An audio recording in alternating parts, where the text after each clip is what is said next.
Hi, welcome to session 2 of The Adventures of Konrad, here on Swords and Solitude. Where we last left off, our wolf friend Konrad here is a wolf man.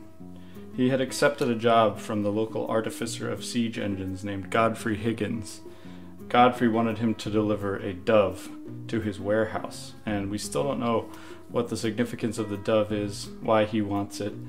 But we know that Konrad made it to this farmhouse in the night, in the pouring rain, and secured this white dove.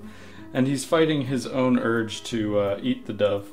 So he got the dove home on the first night, and he really struggled to fall asleep because his stomach was grumbling and he was staring across the room at this beautiful white dove. He eventually gets to sleep, and we're starting off on the next morning. This time I'm just going to go back to the basic fantasy rule set that harks back to the old days of role-playing. I had tried White Box, I liked it, but I think there's more depth to this rule set. And also the community behind basic fantasy is really great. People make supplements, they upload modules, all kinds of stuff. Before I had said that Konrad was at his house and that he has to travel 2 hexes basically east to this warehouse and successfully deliver the dove. And something I found this week that is super useful is called Hex Crawl Adventures by Luke Kennedy. So a hex crawl, if you're not familiar, it's a way to map terrain and travel overland for like a wilderness scenario. Little to no advanced preparation, which is the holy grail for lazy DMs or solo people. For me, I don't want to think of this as a board game. I want to think of this as just a logging tool. So when I'm populating each hex based on his random charts, I am just using that as a way to fuel my imagination. I'm not sitting here with Konrad, like moving him like he's a game piece on a game board. I try to get other players and myself not to look at these visual aids as the game itself, look at it, but then try to picture what's happening in your mind. So first I'm going to draw Konrad's Lair. He lives here. We're going to use the first chart in the Hex Crawl Adventures supplement and see where he lives, if it's mountains, hills, plains, or a swamp. I'll roll a d4 for that. This is how you start. 4. So he lives in a swamp. Seems appropriate. I'll also roll a d4 to figure out what the vegetation is like here. Another 1. Dense forest or jungle. I'll say it's dense forest. So it's a densely forested, wet swamp. And I'll just use dark trees to determine the density. So we know the warehouse is about right here, because it's 4, 8, 9 miles away. You can also optionally roll a water feature, which I'll do for Konrad's hex. Swamps, and it kind of makes sense that there's none, because the swamp itself is the water feature. And the reason I'm rolling all of these details for Konrad's home hex is that you roll on whatever the current hex environment is, and that will tell you what the next hex is that you travel to. And if this were just a random hex crawl, I would use this key to see where he's going next. But I know that the warehouse is here, and he knows that. So we're just going more or less east. I'll say randomly that he's going into this hex.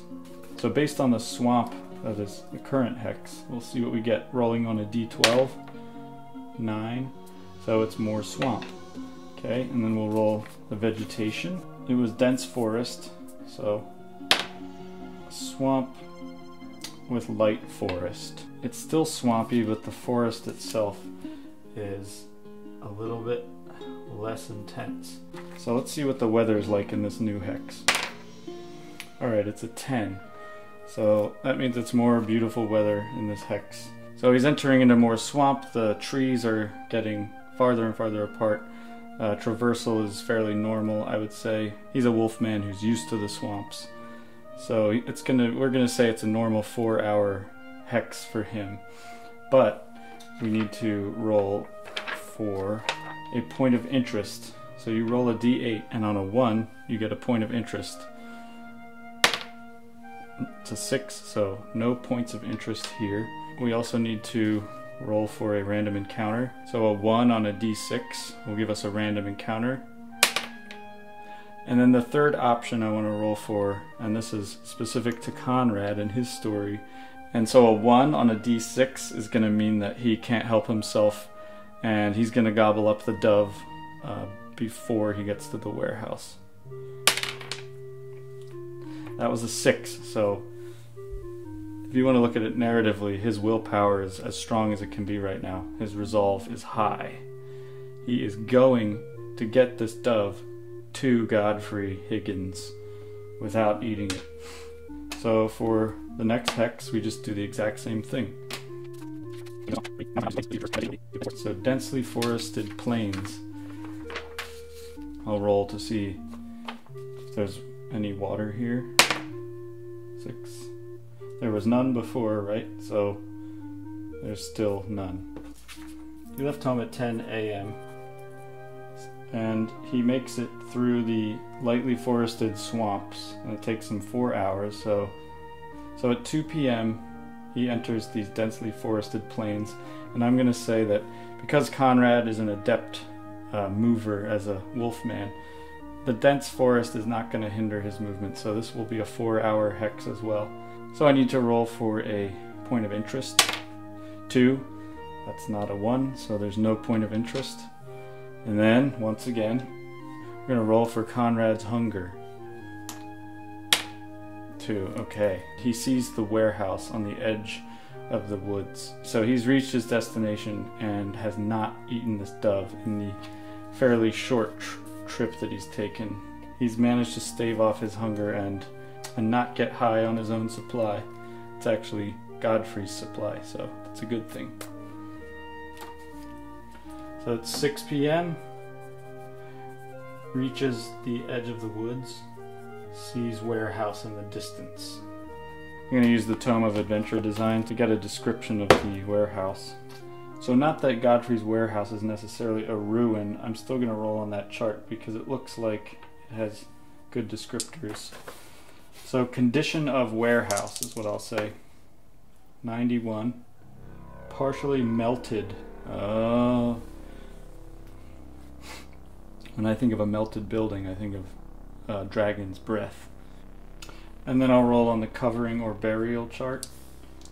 So 14. Force fields. Konrad rolls up to this partially melted warehouse with what looks like a force field pulsing around it, an eerie green force field. And this whole scene looks very suspect. It looks as if the warehouse has just been attacked, and maybe this dragon fire got through this force field, like it didn't work or something.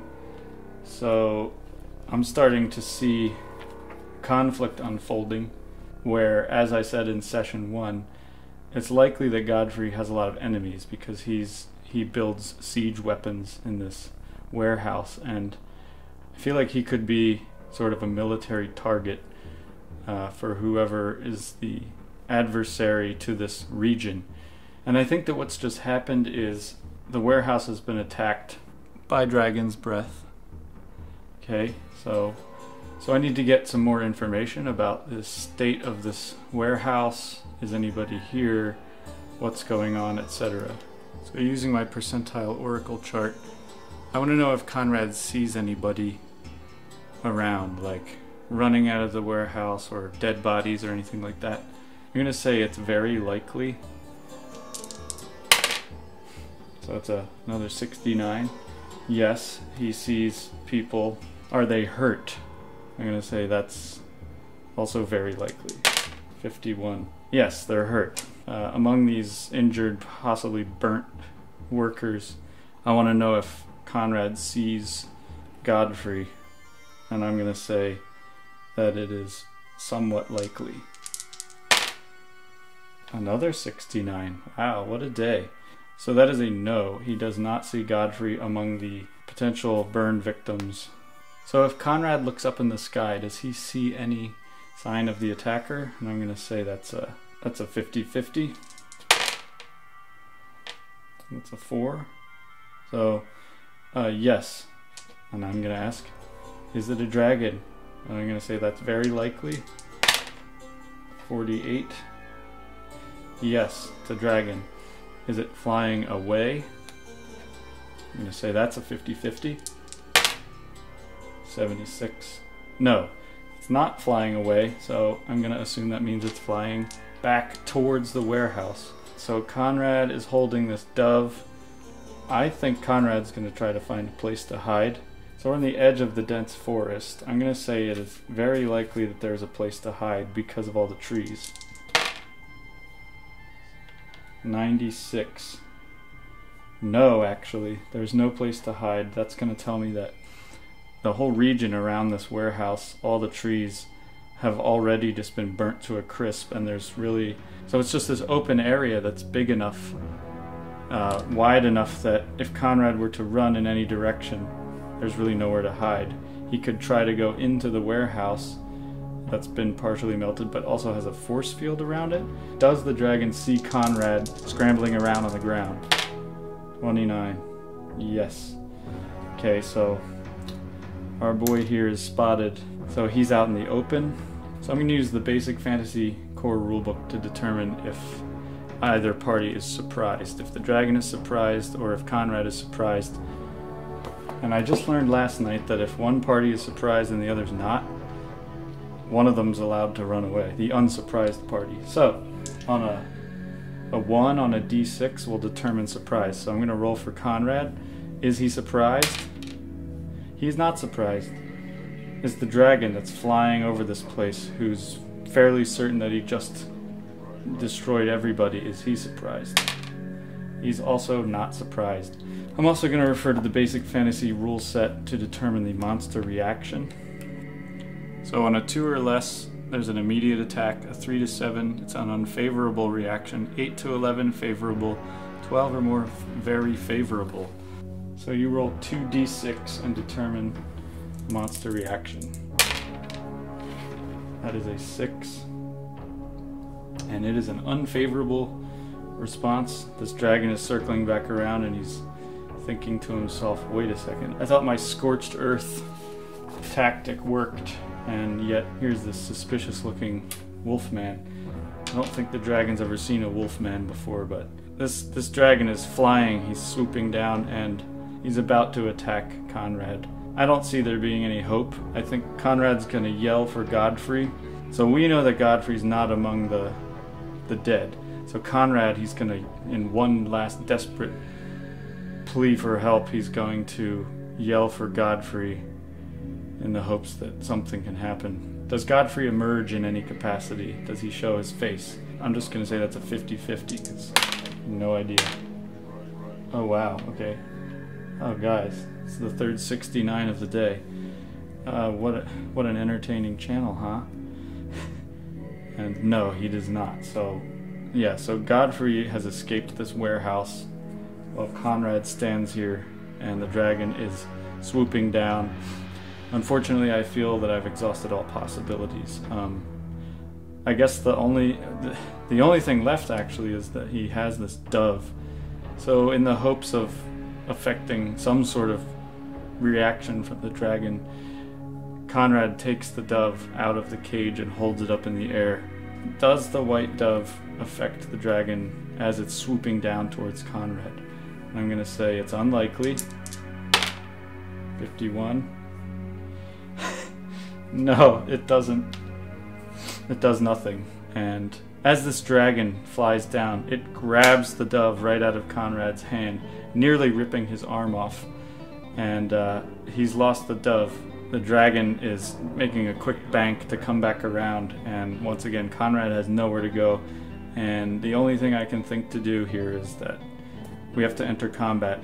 One good thing about this encounter is that I can show off this giant book of battle mats. Highly recommend it. It's got all of these 2-page spreads in it. So here are some examples of what you get in the giant book of battle mats. Forest, desert, lava, ocean, village, village square, you know, lair, tavern, dockside, all of these things. Konrad, he's out in the dense forest that's been burnt. So I've chosen this ruin from the giant book of battle mats, and I think it's the closest thing we've got. So as this dragon is getting closer, let's see what kind of dragon it is. There's several different kinds of dragons. There's a black dragon, blue, gold, green, red, a sea dragon, a white dragon, a turtle dragon. Okay, so I'm counting 7 classic dragons here, and I'm gonna roll to see which one it is. I'm just gonna roll a d8. What kind of dragon? 4. It's a green dragon. That's sort of what I was picturing. Green dragons initiate fights with little or no provocation, picking on creatures of any size. If the target is intriguing or seems formidable, the dragon stalks the creature to determine the best time to strike and the most appropriate tactics to use. If the target appears weak, the dragon makes its presence known quickly. It enjoys evoking terror. I think Konrad, for how vicious he's terrified. He's only level 2. Green dragons especially like to question adventurers to learn more about their society and abilities. Okay, so this dragon's intelligent. What is going on in the countryside and if there is treasure nearby. Adventurers may be allowed to live so long as they remain interesting. But woe to them when the dragon becomes bored. It's not looking good. There's a chance that Konrad can reason with this guy because, according to basic fantasy, the green dragon is an intelligent creature that likes to find things out and appreciates a good story. We're going to say this dragon has just popped the dove right into his mouth and crunched up its little bones. And Konrad is both horrified and jealous. And before we enter combat, we're going to give Konrad a chance to appeal to the dragon. I'm going to say that as an intelligent creature who's just burnt down this place, the dragon is a bit confused as to why Konrad is here and still alive.